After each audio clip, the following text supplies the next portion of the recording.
Okay, well, this is probably going to be incredibly short, but incredibly important. There are two things that you need to know to make a portrait or to draw a portrait, and in fact to draw anything. And that is, and I've got a script here, you can see my script, look. Two things: the distance between things and the relative size of things, and everything else comes from that. So the skills that you require to do that leads to everything else that you'll do, whether it's managing tones or working with colours. Everything comes from that skill, or those, well, I suppose two skills, but anyway. So in terms of, see, many people do this using methods or geometry or formulas, and you'll see, you know, the kind of ellipse and the circle ellipse and all the rest of it. You'll see when people do the you know, the sort of the side of a face, and they'll divide it into pieces and then work out the depth of things. But things like that are always going to be rigid to a particular pose or profile or something like that, and you don't really want to be in a position where you can only draw things from a certain angle. You know, draw things full stop regardless of the angle or the light or whatever.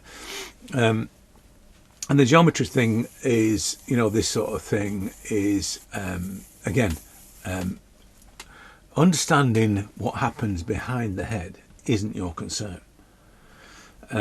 This we draw in two dimensions. Trying to work out what it looks like in 3D is a different thing. Whether you're an illustrator, whether you're a medical illustrator or something like that, obviously you want to know that kind of stuff.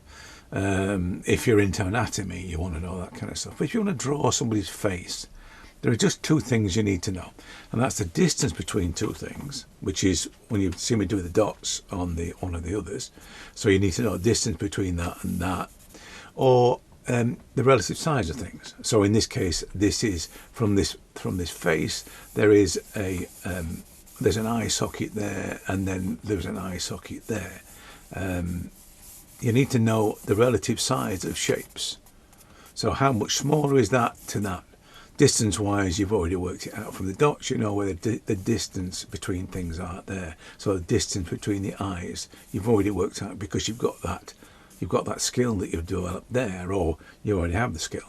So those are the only two things you need to know. Everything else will come from that. If you have the skills that allow you to work out the distance between things, and see the size of things, then you'll see the tones of things, and you'll see the colours of things, because you already have those skills.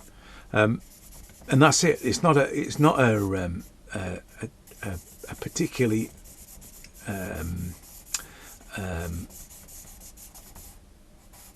complex thing to understand, but it is fundamental to actually being able to draw, particularly from life, or particularly from you know, a freehand point of view. If you're into more technical solutions, you know, hyperrealism, then you're not really concerned with this, because you're not going to be working freehand. You're going to be tracing or projecting or something. But if it is just freehand drawing, then the skill to see between 2 points, the distance between 2 points, 3 points, and the ability to see the size of shapes in relation to each other is all you need.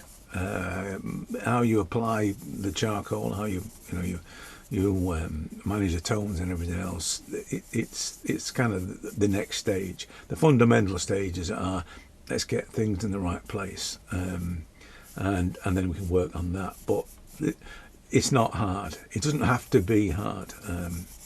You just have to understand that those are the things that are important. Anyway, that's it. I told you it'd be a short one. But yeah, they are really important things. Learn to do that. Practice the dots. Learn to see shapes. If you want to do that course, that first part of my Zero course, there is a thing that says, talks about the shape side of things. There is a little test in there to help you to see shapes and not see what shapes you know. So there is a triangle, circle, and square, but you know you don't want to draw a triangle, circle, and square, triangle, circle, and square. You want to draw the shapes, regardless of what they're called.